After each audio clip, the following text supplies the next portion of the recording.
confusion is there. Swamiji, what is, you have founded Tapovan. Could you share with us what's the mission of Tapovan? A lot of people go there, and what kind of meditations are offered? What can people expect from the center? Can they go and stay there, short time, longer term? And so what's, in your mind, what's the vision for Tapovan? Yeah, from first day when we started Tapovan, we had a motto written there, that you can come here for one night to rest of your life. Okay. It's up to you. Okay. You will stay one night or you will stay rest of your life. No? So it's the home forever. People can come, lot of people come and they settle down forever. Or people come for the short visit for a week or for 10 days, whatever their convenience time. Our intention in creating Osho Tapovan is, we wanted to create a Buddha field just in line of Pune 1. I have lived in Pune 1 from 74 to 81. I was visiting most of the time, I was staying there. So that was the most purest form of ashram.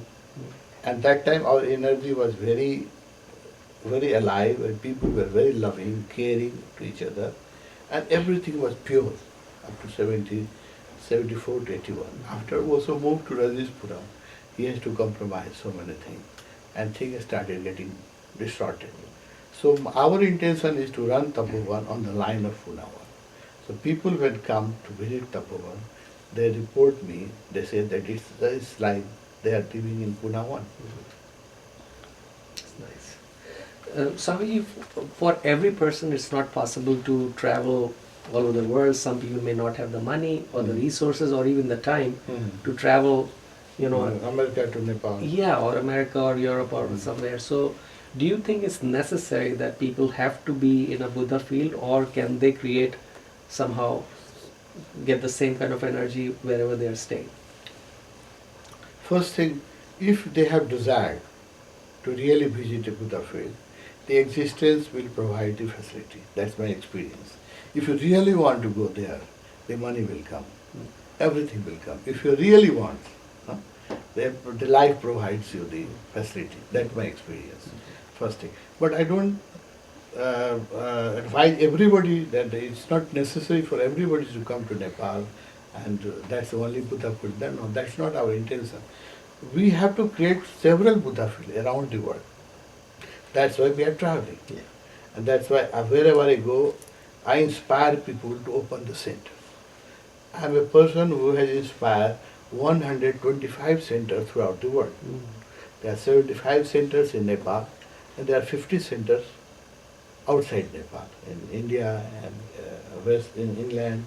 In London itself, I have opened 5 centers. In America, I have initiated few centers. In Canada, I have initiated few centers. Russia, I have initiated 14 centers. So wherever I go, I inspire people to start a center and make a oasis, make a small Buddha field. Because one Buddha field cannot solve the purpose. We need hundreds of Buddha fields throughout the world. In every country, in every city, we need a ashram. And ultimately, in every house, what I advise my fellow travelers, my also sannyasin, then when they build a house or they purchase a house, they should keep one room for meditation, one room for Osho. No? And if you have in your old house also, if you have a place, just dedicate one room totally for Osho. Keep his picture, music set, and nothing else, just empty. So whenever you are hungry of Osho, you are thirsty of Osho, you go to that room and meditate. If you meditate 40 days in a one particular place, the place becomes charged. And that place will start calling you. Yeah. And the moment you go there, it will start nourishing you. Yeah. So Buddha field, actually every house should have a small Buddha field. पहले हम लोग यहाँ पूजा घर होता था, जानते हैं, हिंदुस्तान में हर घर में होता था. अब ये कल्चर खत्म हो गया. So we have to bring that culture back. In every house there should be one room for Osho, one room for meditation, a mini Buddha field. Whenever you are thirsty of energy, you go to that room, just close that room, sit at that room, and the energy will start showering. Yeah. If you have meditated in the same room for many years and many months, then Buddha will become stronger and stronger. Yeah.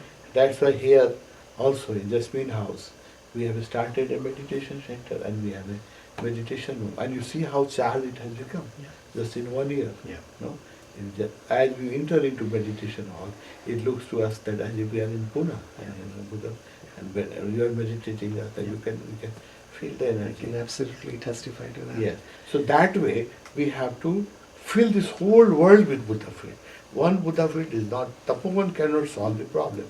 Every house should have a small Buddha field. I think, Swamiji, you're probably answering my next question, which is a little bit philosophical, but maybe you have an answer.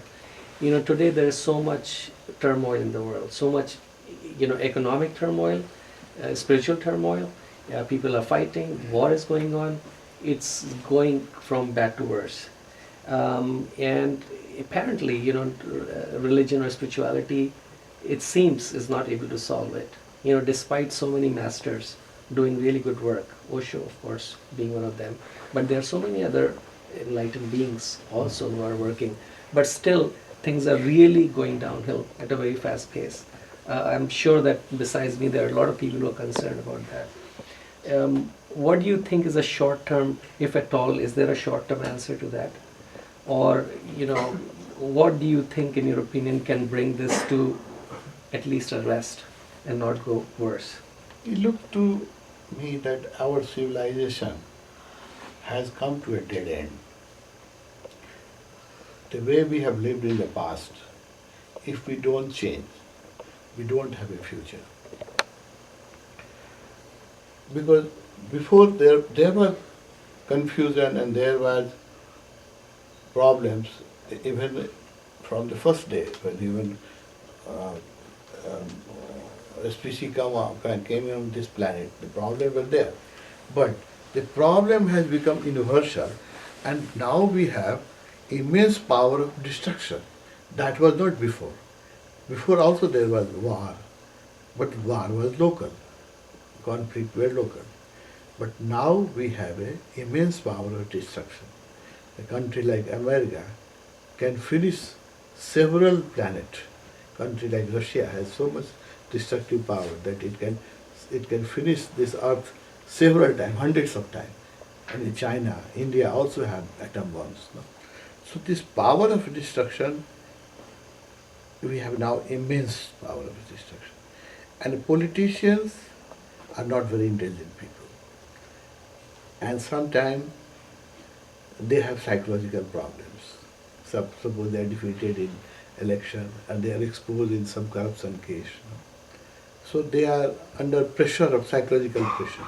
Like in Watergate Kaand, what happened in America, the American president that time, what was his name? Nixon. No? Nixon was under tremendous pressure. So there was fear that he can trigger some war in some front just to divert the attention of the people. So what you're saying is different motives are driving. Yes, Yeah, just to yeah. so any politician can trigger a war, because politicians are not saints. And I don't consider that they are very intelligent people. The mediocre people go in politics, you know? And they are also influenced by psychological pressures and psychological anxieties and phobia and things like that. You know? So under such psychological pressure, any politician can trigger a war. And if one country push a button, because now many president has a button where you just push a one button and atomic war will start. Yeah. American president, Russian president, Chinese president can just push a button and war can start. And once the wars start, can you imagine what will be the future of this planet? Yeah.